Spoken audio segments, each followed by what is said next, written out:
La asambleísta Lourdes Esteban se encuentra en los estudios de la capital. Asambleísta, muy buenos días.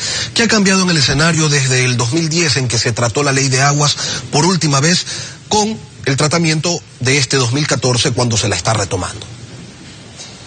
Buenos días, Lenin. Muchísimas gracias por el espacio. Ha pasado 4 años. Exactamente el día de mañana se cumplen 4 años de la suspensión del día que íbamos a votar la ley de aguas. Desde entonces, creo que no ha cambiado nada todavía. Tenemos que empezar por lo primero. La presidenta de la Asamblea Nacional tiene que dar el primer paso para decir en el pleno de la Asamblea qué hacer con ese proyecto de ley que está para votar. Porque como acabamos de escuchar, todavía se sigue posesionando por parte del oficialismo que la consulta prelegislativa no es vinculante. Le pregunto a los señores del oficialismo, a pesar que la comisión ha dado muchas posibilidades de dialogar, veo muy abiertas las posibilidades de consensuar a nivel de la comisión, pero quisiera saber más allá de la comisión qué va a pasar. ¿Van a permitir que los aportes que están saliendo, tanto de la consulta prelegislativa como de las audiencias que acaban de hacer, va o no ser incorporado, va o no ser vinculante? Si les estorba la palabra vinculante, póngale, vamos a modificar el contenido de la ley que está para votar, sí o no. Ese es el primer paso que tiene que dar la señora presidenta de la Asamblea, llamando a retomar en la sesión suspendida, poner en consideración de esta nueva coyuntura política que existe en la Asamblea y decir, miren señores, este es el proyecto que íbamos a votar, se suspendió para hacer la consulta prelegislativa. Hoy, con errores, con desaciertos, con aciertos, se ha logrado hacer la consulta prelegislativa, a pesar que no estamos de acuerdo con ese instructivo, está hecho la consulta. ¿Cómo vamos a incorporar esos contenidos que están saliendo en las provincias? Por lo tanto, necesariamente, en el pleno de la Asamblea Nacional, la señora presidenta deberá hacer votar al pleno para que haya 2 posibilidades. La una, volver el proyecto de ley que está para votar a la comisión actual y la comisión presente un proyecto de ley revisado y quizá mejorado.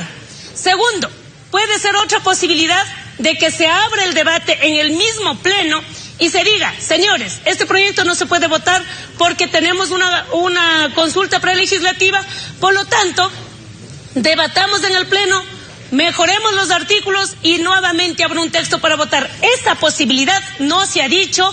Si esa posibilidad no se abre, no sé qué estamos haciendo, tanto en las consultas como en las audiencias, porque los 5 o 6 temas desde hace 4 años están ahí: la no privatización, la redistribución del agua, la no contaminación, el fondo para el agua y sobre todo la autoridad plurinacional del agua. Son 5 o 6 temas que estaban hace 4 años y resulta que esos mismos temas hoy se reflejan en el recorrido que ha hecho la comisión a nivel de audiencias públicas, de manera que no se trata todavía de seguir consensuando temas, sino de ver cuál va a ser el mecanismo para hacerle vinculante a la consulta prelegislativa. Esos son los puntos del disenso, porque hay consenso en algunos otros, por ejemplo, en que la ley de aguas es necesaria, en que se deben proteger las fuentes hídricas, en que debe haber un acceso equitativo al agua, pero desde sectores comunitarios se plantea que se debería crear un fondo del agua. Y desde el gobierno, desde el proyecto, se plantea un plan nacional de riego. En apariencia no hay mayor diferencias, pero esto genera roces y genera pues los disensos a los que usted se refiere. ¿Por qué razón? ¿Dónde está lo distinto entre una y otra propuesta? A ver, puede haber consensos en temas teóricos. Por ejemplo, que la ley es importante. Los dos vamos a decir que la ley es importante, no hay disenso. Hay consenso. Que se tiene que distribuir de manera equitativa el agua. Sí, hay consenso. ¿Pero cómo? Para que haya distribución equitativa, la comisión tiene que dar un paso. ¿Cuál va a ser el mecanismo para la redistribución del agua? Porque la Constitución prohíbe el acaparamiento del agua.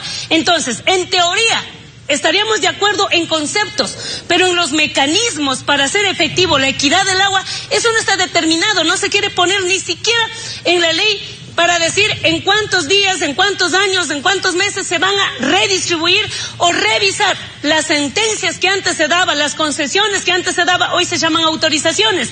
Pero ¿cómo vamos a hacer? ¿Cuál es el mecanismo? Segundo, ¿Qué está diciendo después del año de recorrido o de las provincias recorridas?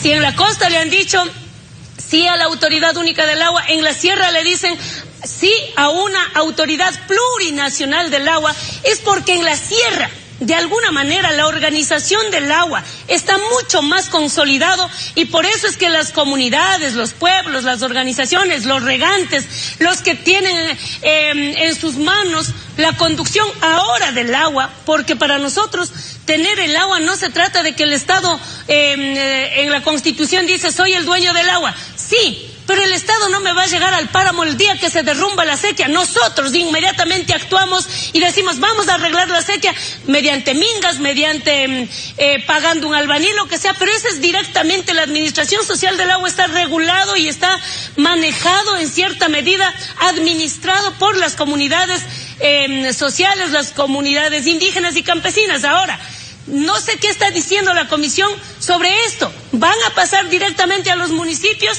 ¿Van a pasar en el sentido de decir el Estado es el dueño, por lo tanto, a través de los municipios se administrará el tema de la Organización Social del Agua? Son temas, a ver, no contaminación, estamos de acuerdo, pero ¿cómo no contaminar cuando no hay consensos para decir en dónde hay fuentes de agua no habrá minería, por ejemplo? Una cosa es decir, estamos de acuerdo con los conceptos teóricos, otra cosa es decir, pongamos en la ley cómo vamos a hacer que el agua no se contamine si estamos diciendo que se pondrá como prioridad la necesidad del Estado y vamos a ir a hacer minería en fuentes de agua, lo que está pasando en Quinzacocha, por ejemplo, en el caso Azuay, o en otros temas como ya hemos venido discutiendo a nivel nacional, cuáles van a ser entonces los fundamentos que permitan ir de lo teórico, que sí hay consenso, a la práctica, cuando vamos a poner en la ley cuáles son las prohibiciones que la ley debe tener sobre privatización, por ejemplo. La Constitución ya dice que no se privatizará, pero en la ley, en uno de los contenidos dice, a criterio técnico y justificado de la Autoridad Única del Agua, se otorgará las respectivas autorizaciones. Eso, en otras palabras, es privatización del agua. De manera que hay que debatirlo y hay que decir ¿cómo vamos a llegar con el gobierno a un acuerdo? Por ejemplo, la Autoridad Única del Agua. Tenemos un problema de tiempo, queremos agradecer su postura, son algunos de los planteamientos, algunas de las dudas que se generan alrededor de la ley de agua. Queda claro, pues, el planteamiento de Lourdes Tibán, asambleísta de Pachacuti.